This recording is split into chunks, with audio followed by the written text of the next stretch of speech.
Salut à tous. Quand on parle de pyrotechnie au cinéma, il y a un sujet qu'on peut pas esquiver, c'est James Bond. Générique.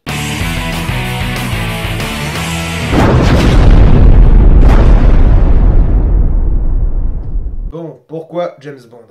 Tout le monde a regardé au moins un James Bond dans sa vie, et d'ailleurs c'est une des séries de films qui a toujours suivi son époque. On a pu voir plusieurs acteurs jouer le rôle de 007, mais ce qui nous intéresse, nous, c'est Q. Regardez-moi ce type, c'est un génie. Pourquoi Q? Parce que les gadgets. Quand on parle de James Bond, ce n'est pas possible de ne pas parler des gadgets, car il y en a dans tous les films. Je viens de vous dire que les James Bond suivaient leur époque. Et bah pour les gadgets, c'est la même chose, malheureusement. Nous on a été habitués aux montres laser et aux voitures améliorées. Par contre, dans les années 70, c'était du grand n'importe quoi. Mais vraiment du grand n'importe quoi. Franchement, c'est horrible. Non mais regardez-moi ça, en plus d'être débile, c'est super kitsch. Ah mais non, mais regardez ça quoi, c'est limite si on voit le bras du gars lancer le crochet. Mais quelle horreur. On peut aussi aller dans le sexiste si vous voulez. Hello. Felix, say hello to Dink. Hi, Dink. Dink, say goodbye to Felix. Ah ouais, ça c'est un vrai bonhomme. Bon, on peut dire que les gadgets des années 60 sont une énorme blague. C'est toi le responsable? Réponds, je te dis. Désolé, je m'enflamme un peu. Vous avez compris, je m'enflamme, pyrotechnie. On peut continuer maintenant? Bon, vous l'aurez compris, aujourd'hui on va parler d'un de ces gadgets. Et je me demande vraiment qui a eu l'idée de ce gadget. La cigarette lance d'art explosive. D'ailleurs, on va parler de clope, donc je suis obligé de vous mettre un petit message comme quoi le tabac c'est pas bien. C'est parti! Cigarios est un fumeur de cigarettes lance d'art explosif. En plus d'avoir une mauvaise haleine et des problèmes d'asthme, il s'expose à des cancers explosifs. Il finira sûrement par mourir. Ne fumez pas. Vous avez compris? Ne fumez pas, bande de débiles. Reprenons. Donc, dans ce film, on voit une cigarette capable de tuer quelqu'un sur une distance plutôt courte. Mais je tiens à vous préciser quelque chose. Ce n'est pas possible.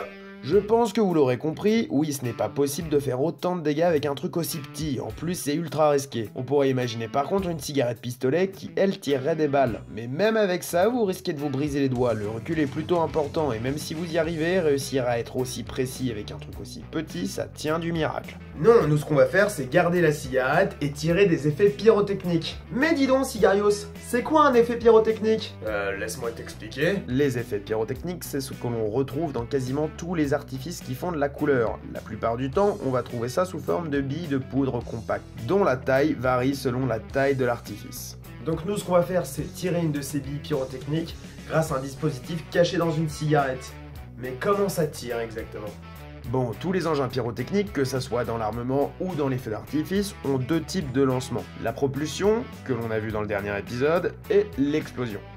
Donc là, on va utiliser une explosion. En gros, on va avoir une mèche dans un tube qui va mettre le feu à de la poudre. La poudre va générer des gaz et démarrer l'effet pyrotechnique, puis les gaz vont le propulser. Dans le milieu de la pyrotechnie, on utilise un engin assez similaire, et c'est les chandelles romaines. Vous en avez forcément déjà vu une. Mais le problème, ce sont leurs tailles. Elles sont un poil plus grosses que les cigarettes, genre 15 fois plus grosses. Mais ça peut se miniaturiser, car les chandelles romaines tirent en moyenne 10 coups. Nous, on veut un seul coup. Mais comme le canon est trop petit, il faudra s'attendre à un truc qui ne tire pas très loin. Et ouais, moi je suis pas un putain de magicien. Du coup, c'est bon, on a notre gadget à la James Bond, et on dirait une vraie cigarette, donc ça reste plutôt discret. On va pouvoir le tester. C'est parti.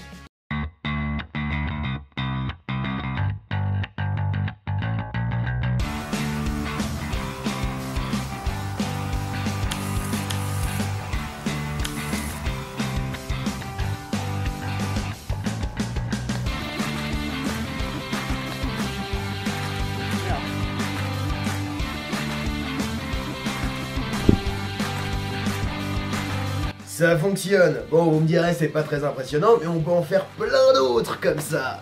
La cigarette courte portée. La cigarette multicolore. La cigarette lance-roquette. Encore en bêta testing. Sans oublier la cigarette qui part en couille.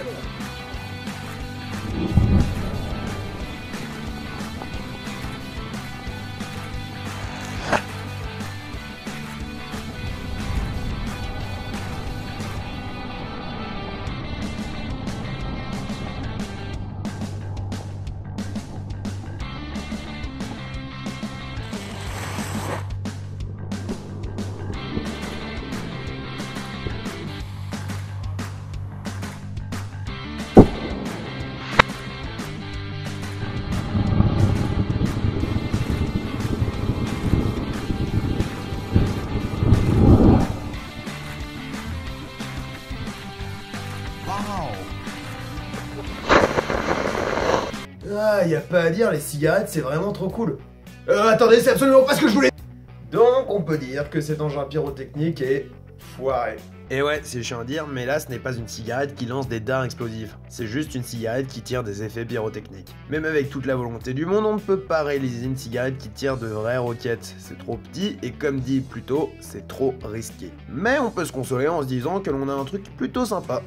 Voilà, cet épisode est à présent fini et j'espère qu'il vous a plu. Si vous avez des idées pour de futurs épisodes, mettez-les en commentaire, ça me ferait plaisir de les réaliser pour vous. N'oubliez pas le petit pouce bleu parce que ça me fait vraiment plaisir et le commentaire. C'était Cigarios.